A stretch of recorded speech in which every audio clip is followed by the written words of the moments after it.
Perkenalkan, aku Ika Kamala Fitri dan biasa dipanggil Ika.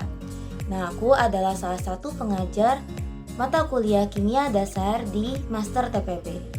Aku sebetulnya ya suka sama kimia itu jujur dulu itu waktu aku SMA, jadi aku sukanya dari SMA tuh. Nah itu guru aku di kelas 3 SMA sama guru bimbel aku, dulu aku ikut bimbel. Nah itu kalau ngejelasin kimia tuh benar-benar membuat kita tertarik banget lah gitu, kayak ada sesuatu yang unik dari apa yang kita pelajari di dalam kimia itu. Jadi sebetulnya apa sih yang menarik dari kimia itu sampai sampai pengen banget gitu belajar kimia, sampai masuk jurusan kimia gitu kan aku. Nah jadi kalau misalkan ya aku bandingkan kimia ini dengan ya mata kuliah di FMIPA lain, misalkan matematika atau fisika gitu. Nah yang pertama, kimia ini tuh dia teorinya datang dari apa yang bisa kamu amati di alam. Jadi gini, ilmuwan kimia itu sejauh yang aku tahu ya, itu dia biasanya ada kejadian di alam, misalkan padatan ini sama padatan ini pas ketemu, loh kok berubah warna gitu. Nah selanjutnya ini akan dipelajari nih dalam skala atomik atau molekular.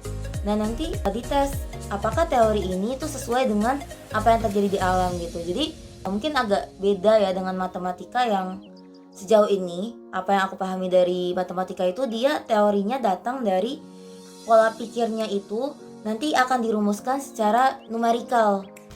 Nah, terus apa sih bedanya dengan kimia dengan fisika gitu? Nah, jadi kalau misalkan kimia itu menurut aku, jadi dari teori tadi misalkan ada teori tumbukan atom gitu.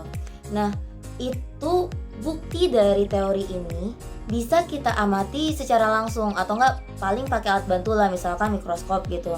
Atau enggak dia tuh punya wujud yang nyata, misalkan oh ini padatan ini tiba-tiba berubah warna jadi dari hijau jadi jingga. Nah, jadi kalau dibandingin tadi ya antara kimia, fisika sama matematika, kimia itu yang gaya berpikirnya lebih cocok dengan gaya berpikir aku. Jadi aku orangnya itu memang lebih suka kayak, oh kalau ada kejadian ini penyebabnya apa sih, sumber kenapa ini terjadi itu dari mana. Nah itu aku karena aku suka menyelidiki suatu kejadian seperti itu, makanya aku merasa memang cocok gitu dengan kimia dan cara mempelajarinya. Nah misalnya gini, di kutub utara itu ya suhunya itu bisa sampai 0 derajat hingga minus 28 derajat Celcius.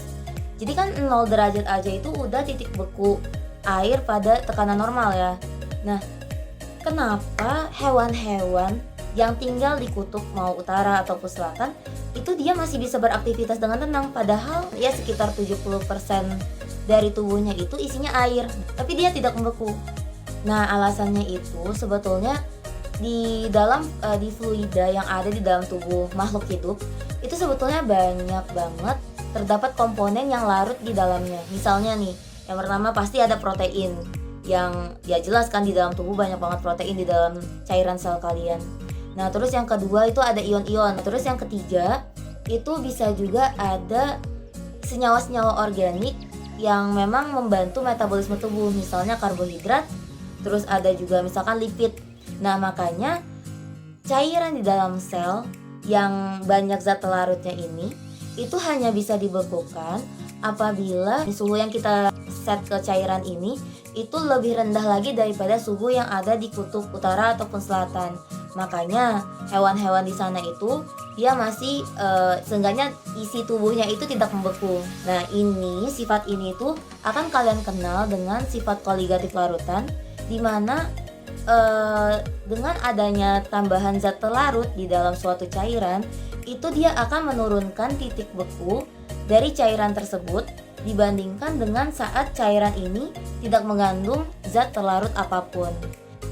Nah jadi kalau misalkan kita pikir-pikir kayak gitu, saya kimia itu menarik banget gitu. Cuma memang untuk kita menelusuri pemikiran seperti itu, kita harus juga tahu gitu apa sih konsep dasar yang mempengaruhi atom, molekul dan sebagainya.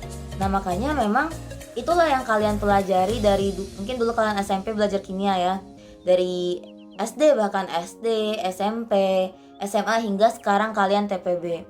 Nah biar kalian makin paham gitu dengan apa sih yang terjadi di alam ini. Nah itu jangan takut untuk meningkatkan pemahaman kalian di Master TPB ini. Nah sekian dari aku. Ika sebagai pengajar kimia di Master TPB. Terima kasih.